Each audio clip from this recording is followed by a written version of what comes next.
Assalamualaikum warahmatullahi wabarakatuh. My name is Ahmad Mustaqim bin Awang Ali and my matrix number is 71226. In this video, I will tell about the oil spill tragedy of Prestige ship. Now let's see the background of the Prestige ship. The Prestige was a single-hull oil tanker registered in the Bahamas but owned by a Liberian registered corporation. On November 13, 2002, the Prestige reported a structural failure and began leaking oil after encountering heavy weather. The vessel, carrying 77,000 tons of heavy fuel oil, was damaged in heavy seas and began listing, eventually breaking in two and sinking on November 19, approximately 170 miles west of Vigo. Let's see the causes of the oil spill. First is structural failure. The Prestige, a single-hull tanker, suffered a crack in its hull, likely due to metal fatigue, which was exacerbated by the rough weather conditions. Number two is heavy seas.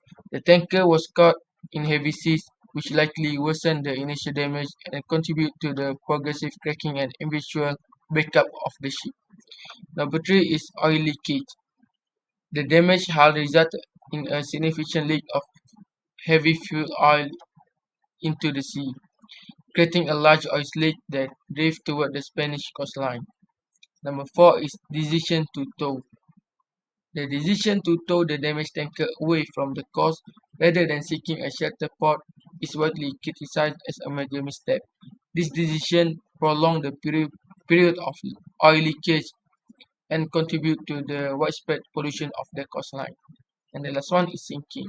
After several days of drifting and leaking oil, the Prestige, the Prestige broke in two and sank approximately 170 miles off the coast of Vigo, Spain, releasing the remaining cargo of oil. This oil spill has many negative impact for the environment, economy, and social. For the environmental consequence, number one is coastal pollution. The Prestige spill pollutes approximately 2,980 kilometers of coastline, affecting 1,137 beaches and impacting various habitats. Number two is marine ecosystem damage. The spill severely impacts marine life, including fish, shellfish, and seabirds. It estimates that over 115,000 seabirds died as a result. The spill also affected coral reef and various species of shark. Economic consequence. Number one is fishing industry. The fishing industry in the affected region suffers significant loss due to temporary bans on fishing and shellfish harvesting. Number two is tourism. Tourism in the affected coastal areas was negatively impacted due to beach closure, concern about seafood safety, and the overall negative perception of the area. And the last one is social consequence. Number one is community disruption. The oil spill disrupted the life and livelihood of communities that rely heavily and fishing and tourism. Number two is public health concern. The release of toxic chemical from the oil spill raised concern about potential health impact on humans. Now let's see the cleanup effort for this oil spill and long-term changes. For cleanup efforts, number one is physical removal. Beaches were tied to expose buried oil and skimming boats were used to remove oil from the surface of the water. Number two is chemical depression. Depression were used to break down the oil into smaller droplets, but these were not always effective long term. And the last one is biomediation. Microorganisms were used to degrade the oil with varying degrees of success depending on environmental conditions. For the long-term changes, number one is health impact.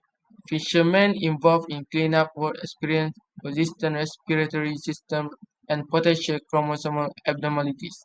Number two is ecosystem effect. While some microfauna population initially declined, they later shown signs of recovery. And the last one is economic impact. The spill led to temporary bans on fishing and shellfish harvesting, impacting the livelihood of coastal communities. For the conclusion, the Prestige incident underscored the need for improved ship construction standards, enhanced safety regulation for oil tankers, and better international cooperation in responding to transboundary oil spill. For example, stricter regulations are needed for the construction and operation of oil tankers, including mandatory double hull and enhanced safety equipment. Besides pre-positioned equipment, trained personnel and efficient communication system are crucial for a swift and effective response to contain and clean up spills. This incident served as a constant reminder of the potential devastation caused by oil spill and the urgent need to prioritize prevention and preparedness. By learning from past incidents and investing in robust safety measures, we can work toward minimizing the risk of future oil spill and protecting our ocean and coastal communities.